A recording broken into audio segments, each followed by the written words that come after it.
The little boy had spent most of his life in foster care. His parents had proven time and time again that they were not capable parents. But a judge would say otherwise, and he, along with his 8 siblings, would be returned to a home full of chaos and horror.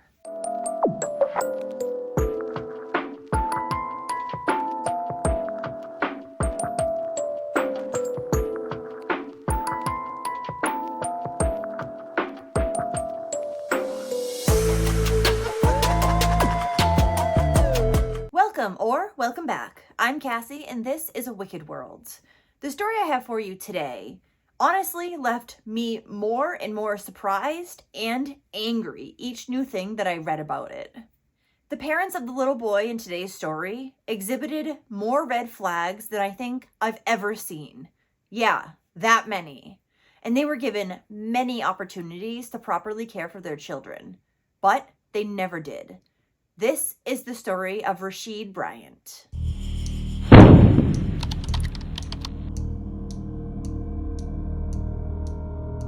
Rashid Bryant was born on December 13, 2018, to his mother, Jabora DeBreece, and his father, Christopher Bryant, in Opa-locka, Florida.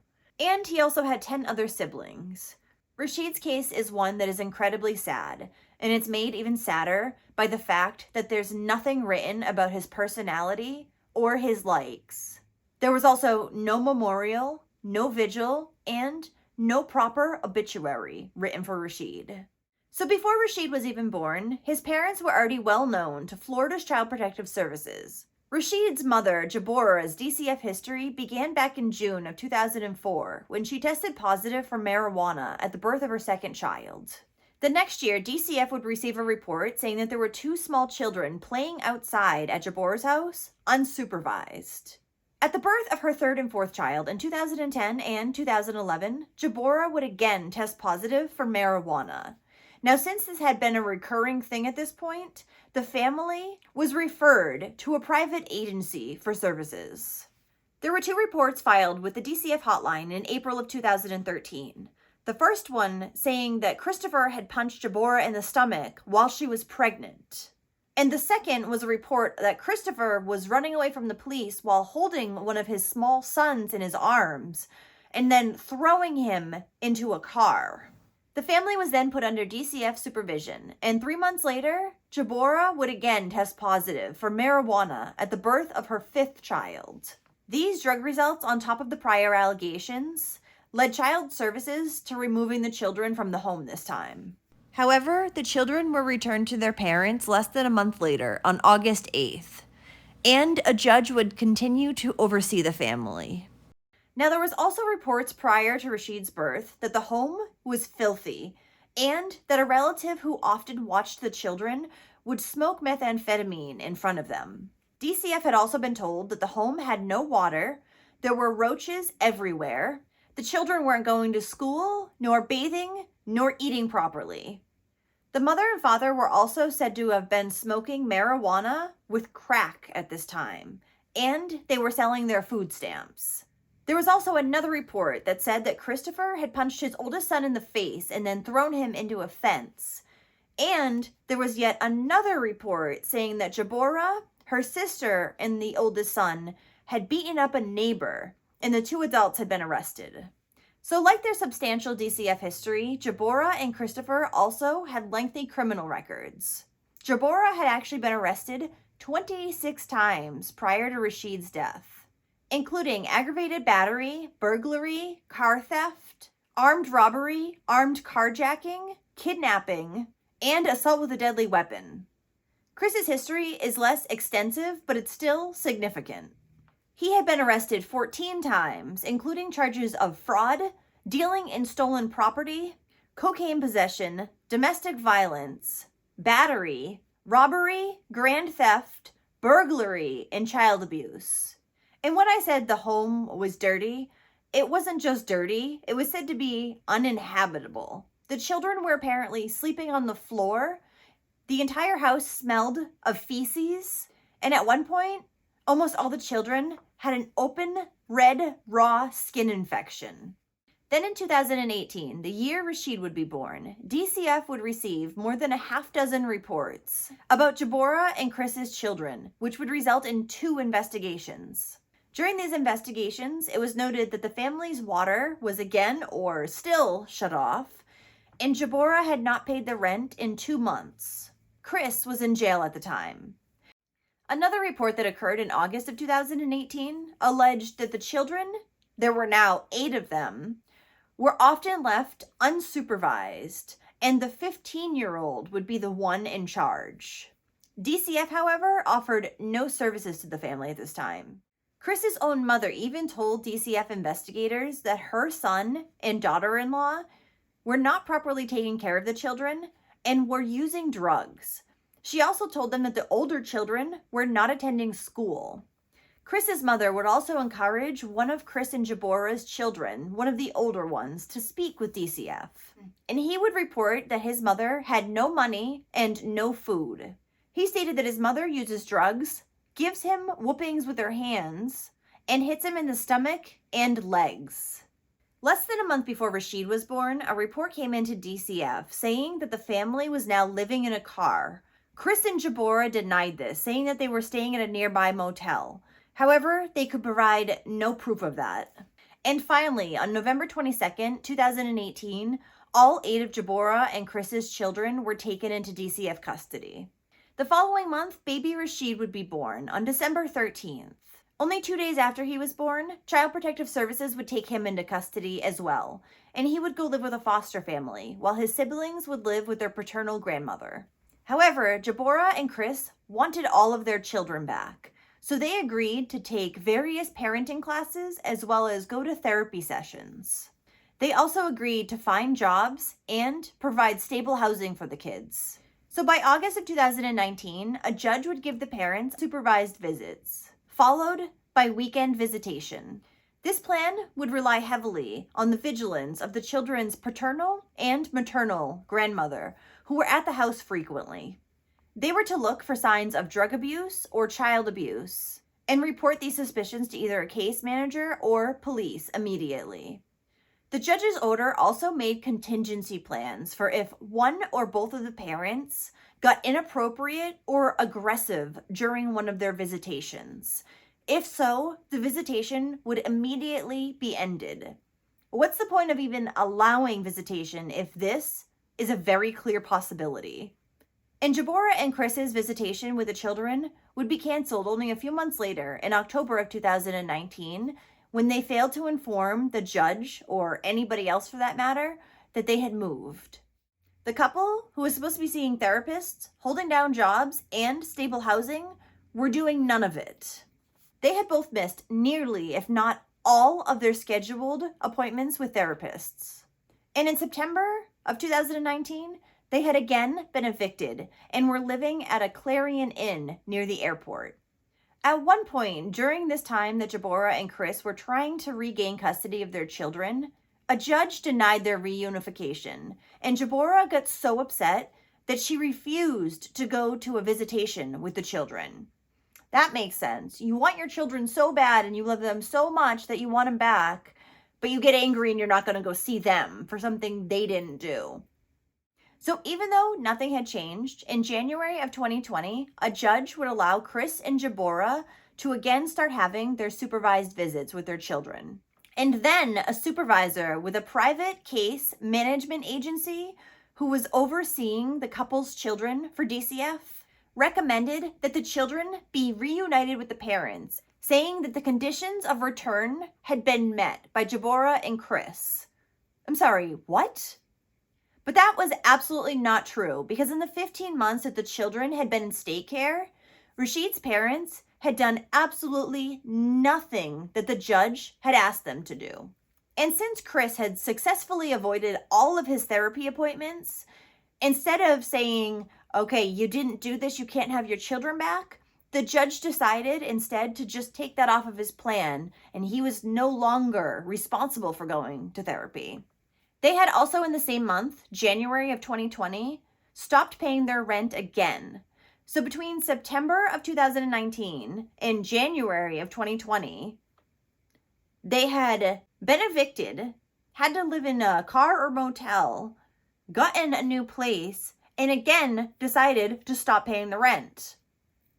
According to confidential DCF records, this reunification of the children and parents was not supported, given that the reason for removal had not been remedied. Chris's attorney, however, was insisting that the children had only been removed from the parents' care because they were homeless. He said that the parents now again had a place to live, and the children wanted to be with their parents. First off, not the reason they were removed, I hope. Secondly, I doubt those children want anything to do with their parents. And they're not going to have a place for very long since they already stopped paying their rent again, so. The judge would agree with Chris's attorney and decided to let the children be reunited with their parents. However, Judge Baccarat, the one who was overseeing the family, did not heed DCF's recommendation that the children should be returned to the parents slowly and not all at once. They asked that she begin with only returning one of the oldest children. Instead, she ordered that Rashid and 3 of his siblings be returned to their parents immediately. The 5 other children would be returned 2 months later. The judge said that it was in the best interest of the children to be with their parents. And the judge would tell Rashid's parents that they could not go back to their old habits. Well, they're not old habits because they never changed them, and I don't think that talking to them is gonna do a goddamn thing. So, on February 28th, 2020, Rashid, along with 3 of his siblings, were returned to his parents. And the children were sent home without any supportive services to help Jabora. The parents were also at this time given liberal, unsupervised visits with the remaining 5 children. And about a month later, to everybody's surprise, Jabora would give birth to her 10th child. She had previously denied in court that she was pregnant at all. And only 3 weeks after the birth of her 10th child, the judge decided to return the remaining children to her. And it was noted in a DCF file that this new baby was deemed to be in a safe home. In August of 2020, only a few months after Rashid and the first 3 children had been returned home to their parents, caseworkers discontinued all supervision of them. At that point, the records say there was no ongoing assessment of the children's safety performed each month, despite federal regulations mandating it. And in October of 2020, a judge ordered that all oversight of the entire family be terminated. They were on their own. They were good parents again, in the judge's eyes, I guess. So as I said, supervision was cut off from the first 4 children in August, and complete supervision of all the children was cut off a few months later in October. However, in May of 2020, prior to either one of these dates, Rashid had broken his leg, and Jabora had given 3 different stories as to how it had happened. She first would say that he was dropped into his playpen by one of his siblings. However, a text would later be found to her sister saying that she, quote, beat his ass. And 6 days later, Jabora would text another aunt a picture of Rashid's leg, badly swollen. Around 2 weeks after Jabora had texted about Rashid's injuries, so he'd had a broken leg for 2 weeks with no medical treatment at this point, a family volunteer advocate for children who had been working with the family noticed the little boy's leg injury, and it was reported to the child welfare caseworker. The caseworker called up Jabora and insisted that Rashid needed to be taken to the hospital. And finally, she complied and did. So the caseworker decided to meet Jabora and Rashid at the hospital. But Jabora already had a 3rd story ready and waiting. She told the caseworker that Rashid had been playing in the top bunk bed, he's not even 2, and had rolled and fallen out. Jabora would also lie to the doctor once there. She told him that Rashid had only injured his leg 2 days prior to the doctor's visit, rather than the 2 weeks that it had actually been. And it was said that the doctor offered Jabora 2 options, an x-ray or supportive care, painkillers for Rashid. She decided to go with the latter. Of course, she didn't want to get an x-ray done so they could see how bad of a break it was. However, records from the hospital, Jackson North, would show that Jabora had actually refused the x-ray. and she did not seek any further medical treatment after that for him. The caseworker would take notes while at the hospital with Jabora and Rashid, and she noted that Rashid could stand on his leg. However, as soon as he realized that it was painful, he would stop walking on the leg altogether. It also said that the doctor suspected no foul play, and the caseworker did not seem at all concerned. Now, while Jabora never faced any charges for the injury, DCF did end up taking Rashid away for a little while. Why, I'm not sure, since the caseworker did not appear to be concerned. However, Rashid was returned less than 2 months after he had been seen by a doctor for his leg injury. And that's the same month that DCF decided to discontinue supervision of him. So only a few weeks after DCF had cut off all supervision of the entire family, Jabora would wake up around 10:30 a.m. on November 6th, and she claimed that she found Rashid unresponsive and not breathing. His lips were blue, his jaw clenched, and foam was seeping out of his nose and mouth. But instead of calling emergency services, she decided to call her sister, Ashanti. Ashanti later told police that her sister was panicked, crying, and upset about her baby, though I have a hard time believing that. On the phone, Ashanti told Jabora to call an ambulance, and she rushed over. When she arrived at 11:50 a.m., Jabora was holding Rashid, and there were no paramedics there. Rashid was not breathing and had not been breathing an hour before when his mother had found him. Yet they still wouldn't call 911 until a half hour later. And Jabora and her sister would begin CPR as the 911 operator had instructed them to do, but clearly it was much too late. Jabora would tell investigators that after she had found Rashid unresponsive, she had placed her son on the floor, propped his head up on a towel, and began resuscitation efforts. But red-tinged mucus was seeping from his nose. Rashid would be taken to Miami Jackson North Medical Center, where he was unable to be revived. He was only 22 months old. While police were there, they noticed that not only was the home of Jabora and Chris filthy, but they had used black garbage bags, tinfoil, cardboard, and even a small mattress to shield their windows from any sunlight, or most likely, prying neighbors' eyes. When Rashid's autopsy was done, the medical examiner confirmed that Rashid had 2 skull fractures, one old and one fresh. He also had a healing rib fracture and a recently broken leg. The cause of Rasheeds' death was complications of acute and chronic blunt force injuries. Contributing causes were parental neglect and withholding proper medical care. Rasheeds' death was, of course, deemed a homicide. And it was only a couple days after the toddler's death that Jabora and Chris were arrested and charged with child neglect leading to great bodily harm. But these charges were later upgraded to manslaughter and aggravated child abuse. When Jabora spoke with the police, she told them that she had not called 911 right away because she had panicked and didn't know what to do. She also did not want the other children in the home aware of what was going on. Jabora also said she had never physically harmed her son and that Rashid had actually suffered 2 seizures in the past few months. Jabora also said that on the day before Rashid died, he had eaten raviolis, a Rice Krispie treat, and blue Kool-Aid for dinner. He was then running around and playing with his siblings before they went to bed at 10 p.m. Yeah, with a broken leg, I'm sure he was. And Rashid's aunt, Ashanti, would back up these claims, saying that yeah, Rashid was running around and hugging his relatives like usual.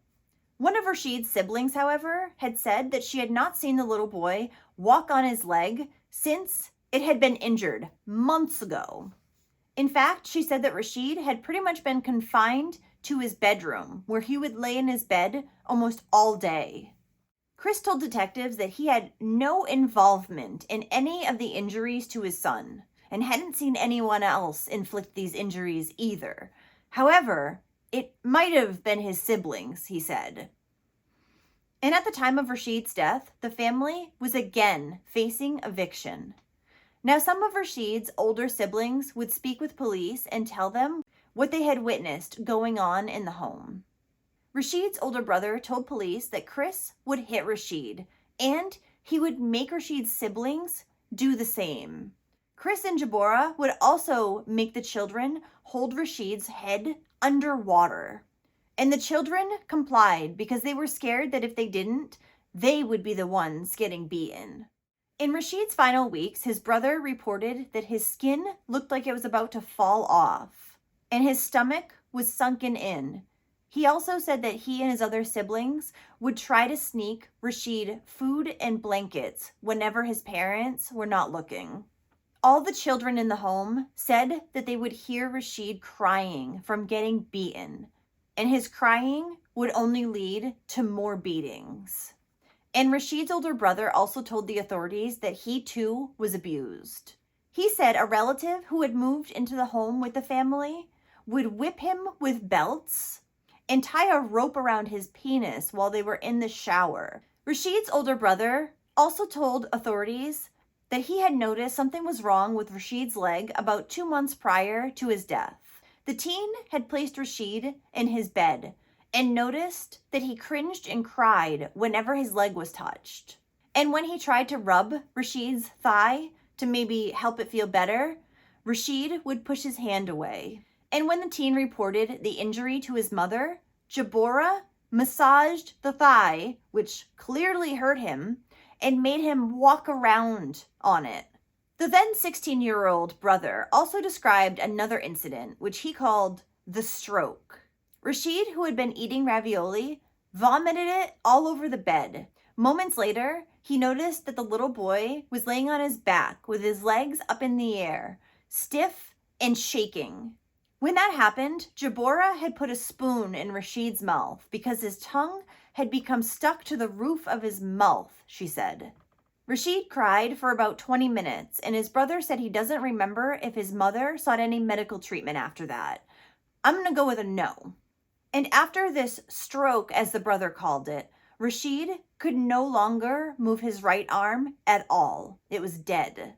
Now, one of Rashid's older sisters had been living with an aunt for one reason or another, probably because her parents sucked. But she had gone over to Chris and Jabora's house to visit on November 2nd. And when she did, she noticed that Rashid was not only looking smaller, but she remembers him being limp on his right side, vomiting after eating, and having to be propped up against a wall in order for him to sit.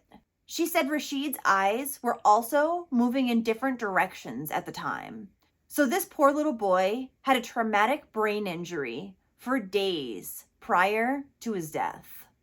Only days after Rasheeds' death, the state child welfare administrators filed to get custody of the remaining siblings. And in this filing, it said that Rasheed had died after sustaining multiple injuries due to severe abuse and medical neglect while in the care of his parents. Now, under Florida law, DCF must release their records when a child dies of parental abuse or neglect. But Florida's Child Welfare Agency violated this law, and they refused to release Rasheed's records to the public. Can't imagine why. They were saying that Rasheed's cause of death had not yet been determined to be from abuse or neglect, contrary to what their filing for custody of the other children said. So the Miami Herald, as well as about a dozen other media companies and advocacy groups, sued department administrators at DCF in February of 2022 when they refused to release them. The judge who was handling the case recognized that DCF had a tough job, but she also noted that the agency had ample evidence that the little boy had been abused from the medical examiner's report, as well as reports from the Miami-Dade Police and the state attorney's office. The judge then ordered DCF to turn over these records to the media and public on March 1st, 2022. And apparently DCF also looked into a discrepancy between photos of Rasheed that had been entered into an internal casework system and GPS tracking data that was embedded into the photos. And this discrepancy raised the possibility that the caseworker did not actually go to see the family on the days and times that she said she did. And on one occasion, an agency email says that the caseworker copy and pasted from a prior home visit to document the results of a later visit.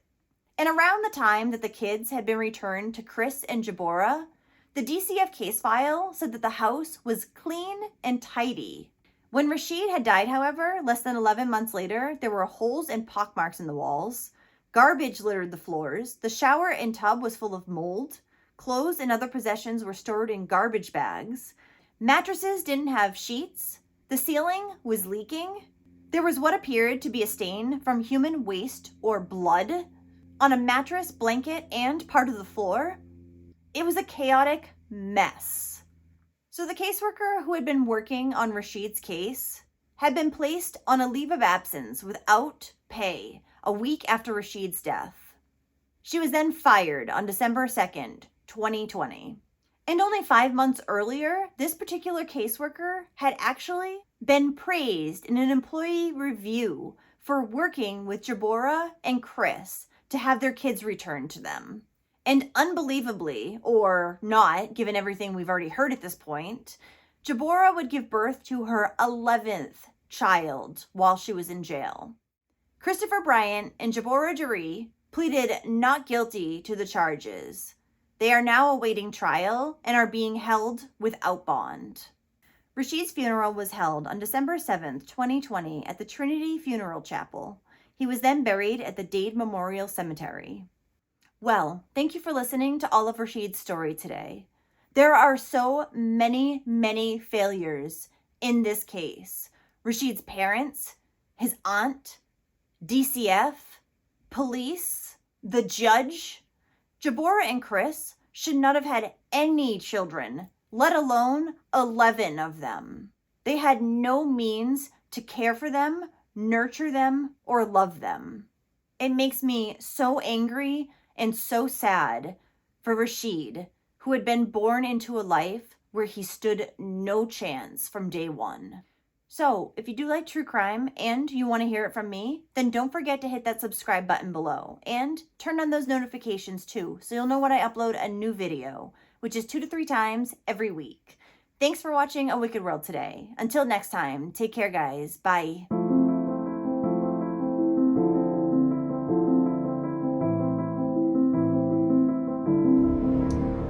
Thank you for being patrons of A Wicked World. Adina, Allie, Amanda, Amy, Angela, Angie, Brandy, Carrie, Catherine, Cecilia, Danielle D, Danielle H, Drew, Eric, Frank, Hanorama, Hannah, Kara, Lori, Linda, Marion, Mary, Mel, MJ Kelly, Neoma, Power 31312, Ray, Shayna, Stephanie, Susan, Suzanne, Tammy B, and Tammy S. You guys rock.